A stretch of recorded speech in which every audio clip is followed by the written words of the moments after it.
Morning, folks. Rundown of what we know from the fire department side, and then turn it over to Mayor Johnson, who's joined us here today, so that I can transmit all the incident particulars to him and just share what we know about this horrible event.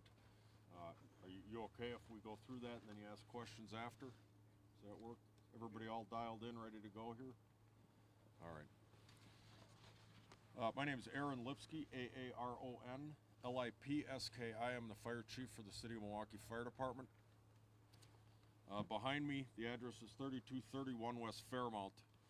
At 4:36 a.m., Milwaukee Fire Department units and North Shore Fire Department units were dispatched to this address after our dispatchers received numerous reports of a house on fire.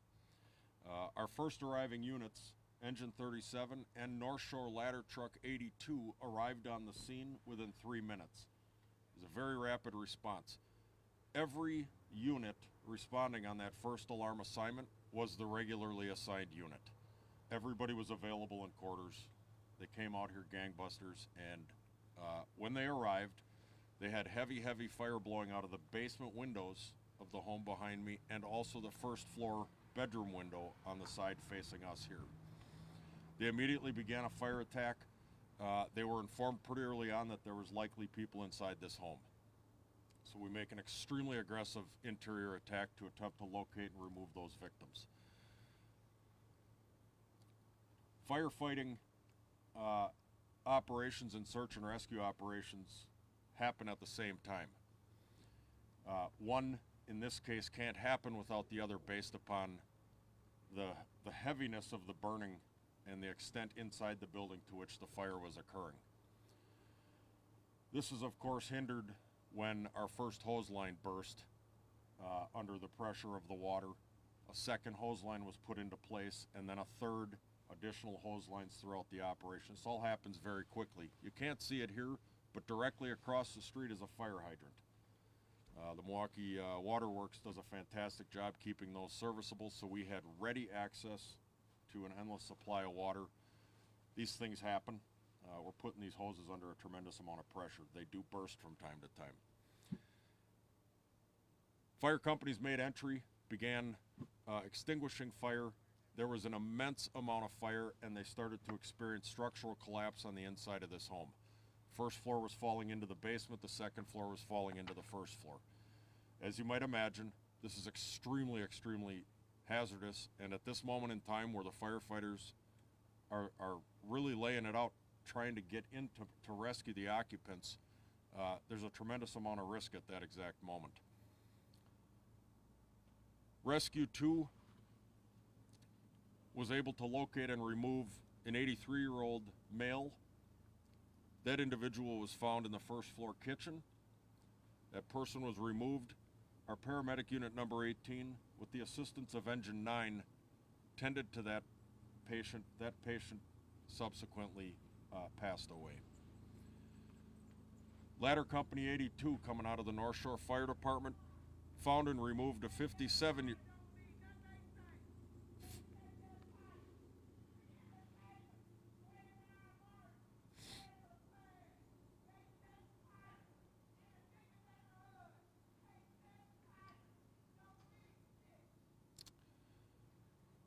Truck 82, coming out of the North Shore Fire Department, found and removed a 57-year-old male out of the first floor living room. That patient was taken care of by paramedic unit number 5 and engine company 8. That patient subsequently deceased.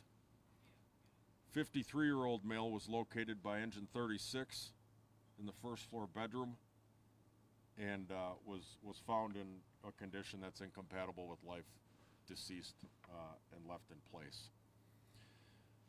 I want to just point out a few key factors that figure into this. We were able to locate one smoke alarm in the residence that did not appear to be operational. No firefighters on this scene heard the sound of a smoke alarm sounding at any point in our operations here. That's critically important because that smoke alarm can really provide an early alert for people. 4:30 in the morning is an absolutely horrible time for people who have been sleeping all night. You're very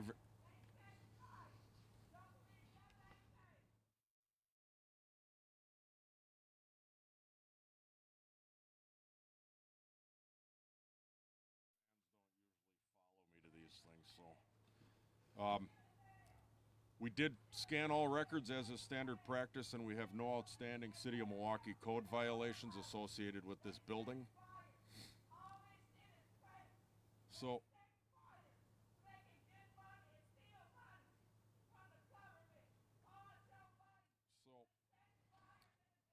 I want to just give you a little bit of a review here that 2021 we had 14 fire fatalities. 2022 we had 17. These three fatalities here early this morning, year to date, bring us to 7. That's not good. The building is a total loss. It has been subject to be raised with the Department of Neighborhood Services.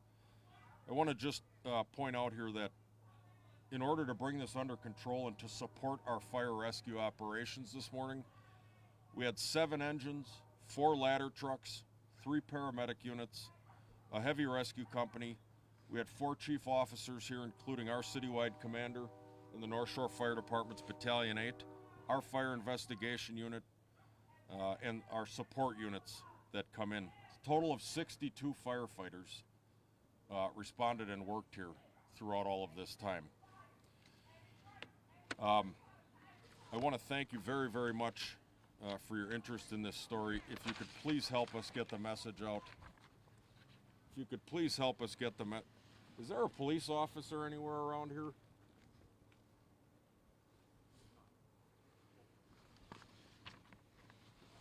I'd like to thank the Milwaukee Police Department, We Energies Gas and Electric, and everybody else who came out and is going to help support this family in this terrible, terrible time.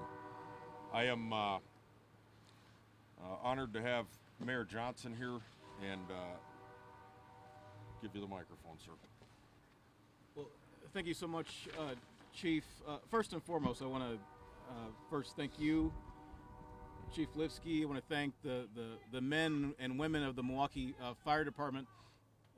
What you see before you is a tragic fire that has had deadly consequences in our city, and it takes brave men and women, special men and women, those of whom who serve on our fire service in the city of Milwaukee, to take their own safety out of the equation to go in to make sure that they protect and serve people who live in places like this, who experiences fires like we saw early this morning. So I want to thank you again, Chief, and thank the Milwaukee Fire Department for all your work on this.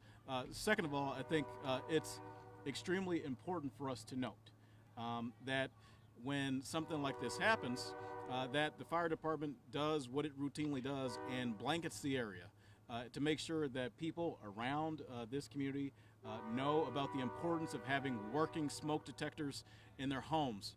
Just weeks ago, we had daylight savings, and that's the reminder twice a year to make sure that your batteries are in your smoke detectors, that you test the alarm, that you make sure that these devices work because they save lives in your home in the event of a fire like the one that we saw just this morning here. And lastly, to not be incredibly long before you, I want to give my sincere condolences on behalf of the city of Milwaukee to the occupants of this property and their family who have suffered an unimaginable loss because of the devastating fire that we saw here. So again, I want to thank you, Chief. I want to thank the Milwaukee Fire Department for all the work that you do to keep Milwaukee safe. Thank you. Thank you, Mr. Mayor. Thank you so much for that, Mr. Mayor. As he pointed out, we've got smoke alarms available for anybody that needs them. 414-286-8980. 414-286-8980. We'll come out, we'll install it. It's free. There's nothing more involved. If we get these in every home, we at least are giving folks those extra few minutes of opportunity to self-rescue from a home early in a fire situation. You can call this number anytime, 24/7. It's bilingual. You leave your information, we will call you, we will make an appointment, we'll come out when it's convenient. Can't stress this enough.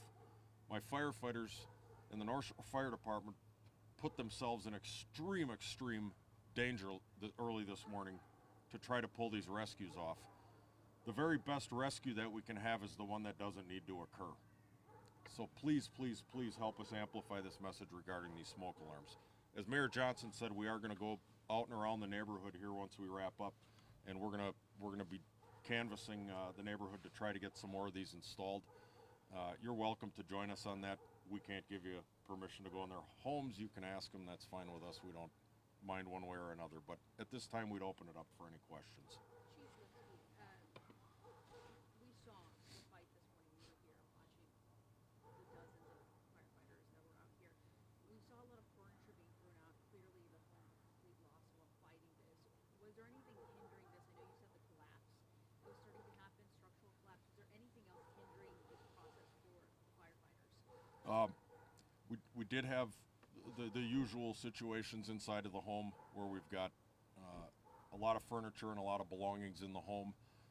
The collapse certainly hinders things. We had the burst hose line, and we're up against a well-advanced fire on arrival. All those things really, really work against a successful rescue. Chief Lipsky, you said Oh, sorry, Chief Lipsky, you said family, as in singular. Are the occupants, are they related? It's our belief that this is a father and two sons. A family member believes that this fire was set intentionally. Is there any indication to make you believe that's the case here? I have no indication whatsoever that there's anything suspicious at this point.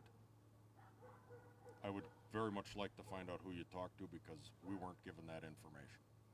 Do you believe the origin of the fire was in the basement? Yes. A neighbor I spoke to said he thought he smelled some burning around midnight. Does that track with what you know about the circumstances of the fire and how it could have It would be started and spread? it'd be very difficult to tie that smell of smoke to this. It's very possible if we had a small smoldering fire, those things can go for a long time before it really shows itself in a way that other people might notice.